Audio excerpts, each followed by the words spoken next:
Today I'm at the Engine House Visitor Centre next to our station at Highley. It's at the midpoint of the Severn Valley line.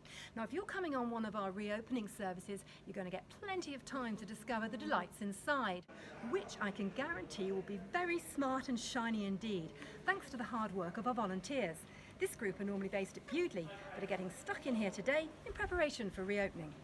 So Harry, what brings you guys here today? Well, we don't normally work at the engine house. We're all from Bewdley MPD, so we tend to clean the locos down there when they're in traffic, get them ready for their day's work. But with the engine house reopening, and none of the engines have been cleaned since about February time, the manager up here just asked us to come up and help out, try and get them all looking good to welcome back the public. How's it going? Yeah, very good to be fair. We've done quite a lot. We're working on just a couple down at the very back now, including Hinton Manor, which is the one that when more normal times are on, you can cab access, but unfortunately with the social distancing, it's not going to be possible. So when people come, they'll be able to walk around, look at everything. Hopefully they'll notice everything's nice and shiny. But yeah, no, really good. There's 10 of us, so there's about, we're working in pairs, a couple of locos each. So yeah, it's been good. So tell me something about what you're actually doing to smarten these locos up. Right, so on all the paint work, apart from one of the engines, we're using polish. It's not too abrasive, it's like just a standard Halfords car polish basically, but we can make sure the engines come up really nice, shiny, and then on all the brass work there's been used peat metal polish, which brings the brass up, and because we're inside, that should last for a good 12 months at least without needing to be done again. I'm going to guess that it's a bit easier cleaning a loco here than it is at Bewdley MPD. Yeah, there's less weather conditions certainly to contend with, and also like there's less other sort of work going on around you, so there's less dust, etc. So realistically, what we've been doing here, we've managed about an engine in sort of an hour to 2 hours. That might take a little bit longer at Bewdley if there was just a pair of us on it, so yeah.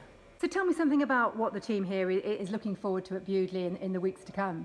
Yeah, so next week we're really looking forward to getting back. It's from next week that we can go back, clean all the engines and get them ready. We've got about 3 days to clean the 2 engines that are going to be in traffic on Saturday for the first day. So yeah, we're really looking forward to getting back down there, cleaning the engines, getting everything ready. And then we're also looking forward to being able to watch as the trains go by again and hopefully see several happy people on them. Well, of course, it's all about welcoming back the public, isn't it? So, you know, Saturday the 1st of August is the big day. How do you think people are going to find it here? I think really good. I'm really impressed with the way that we've gone about things. I think the new train service is fantastic. I think it offers everything. If you wanted to just go to Bruce North for have 4 hours there, the second train service off Kidderminster is brilliant for you. If you want to come here, you get that option on all the services. So yeah, I think what we've done is fantastic, and I really hope it works out for us. Hinton Manor means to me quite a lot, and it does so to a lot of other people on this railway. It's a very special engine to many. I have many childhood memories being a 4 or 5 year old when it was in the last few years of its running season here at the railway. It was painted black at the time. I have vivid recollections of riding behind it and being only 5 when it last ran. I'm pretty keen to see it steam again one day. What does it mean to have Hinton here in the engine house? Because it's a fairly recent addition. Yeah, it's great to see it here. It's been away for a few years. I'd only just started in the loco department when it went to Swindon back in, was it 2007, something like that.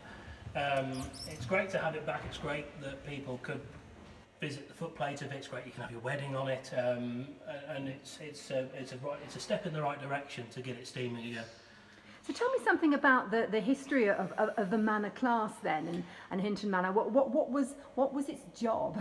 Well, it was built in 1938 by the Great Western Railway Swindon Works. It was a secondary lines engine, so it was built with quite a light axle loading, as we call it. It's quite a light engine, but it's quite powerful. So the Cambrian main line in Wales was a regular haunt for engines of this class, and also they were used for banking duties in Devon. This one, I believe, was a regular on the Cambrian Coast Express back in the 1960s, and was sent to Barry Scrapyard at the end of its working life. It was saved and brought here in the 70s, ran in the 80s and the early 90s.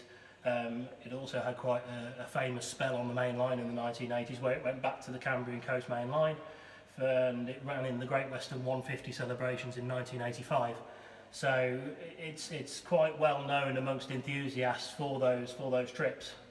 It last steamed in 1995, I believe, or the early months of 1995. So it hasn't run for, what's that, 25 years now. So that's quite a long time to be out of service. So one you'd like to see back on the line? Absolutely, one I'd love to work on in future years, and you know, it'd be an absolute honour and a privilege to be able to take the controls of this for real, like many people have done in the past and many people have pretended to do here in the engine house. The engine house really is a treasure trove of delights and a must-see part of your day out on the Severn Valley Railway. And it's not long to go now until we're back in business. So leave a comment below, subscribe to our YouTube channel and book your tickets at svr.co.uk. See you next time.